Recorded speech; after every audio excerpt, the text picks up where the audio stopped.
beses mo nang sinabi sa sariling huling beses na ito? Pero sa bawat paglipas ng araw, bumabalik ka pa rin sa parehong punto. Umaasa sa isang mensaheng matagal nang hindi dumarating, at kinakausap ang mga alaalang wala namang balak mabuhay muli.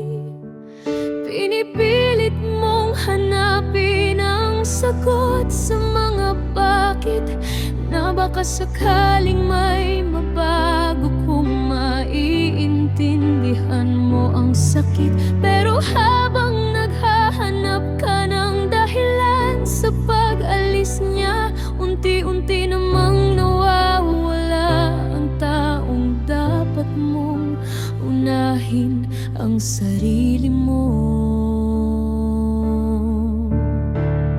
Hindi mo kailangang manatili sa pintuang matagal nang isinara para lang patunayan kung gaano ka katapat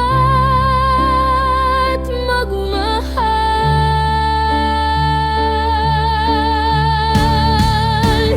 Tama na, huwag mo nang kausapin ang kahapon. Hindi na nito mababago ang bukas na naghihintay sa'yo ngayon. Tama na, huwag mo nang piliting ibalik ang taong kusang piniling mawala sa piling mo ng tahimik.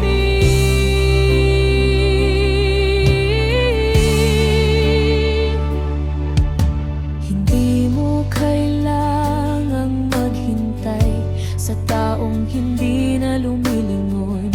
Hindi mo kailangang ubusin ng sarili sa pag-asang wala ng tugon.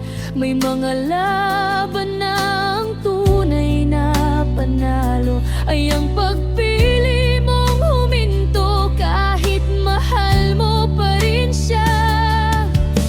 Alam kong mahirap kalabanin ang puso, lalo na kapag puno pa ito ng mga alaalang totoo.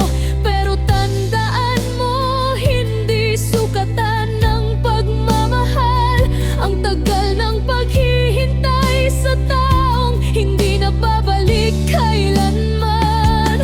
May mga taong naging bahagi lang ng kwento, hindi silang magiging wakas ng buhay mo.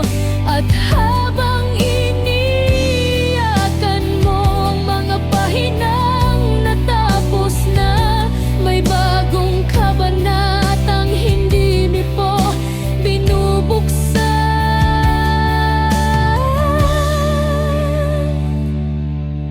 Paano kung ang hinihintay mong himala ay hindi na talaga'y darating?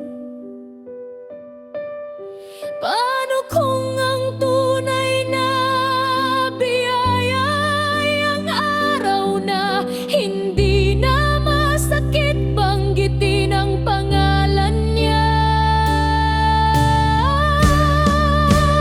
Paano kung ang paghilom ay magsisimula lang kapag tumigil ka ng uwasak? Yan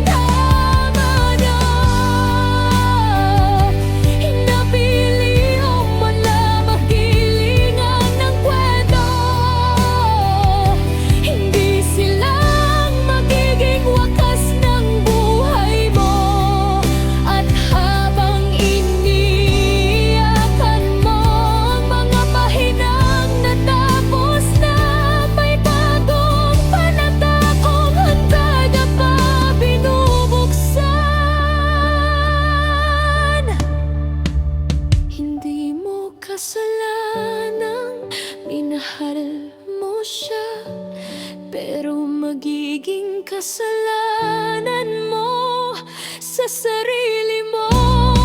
Kung habang buhay kang mananatili sa isang kwento,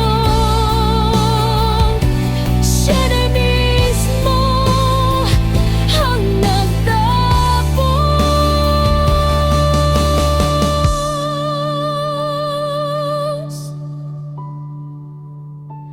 May mga taong hindi napabalik, hindi para parusahan ka,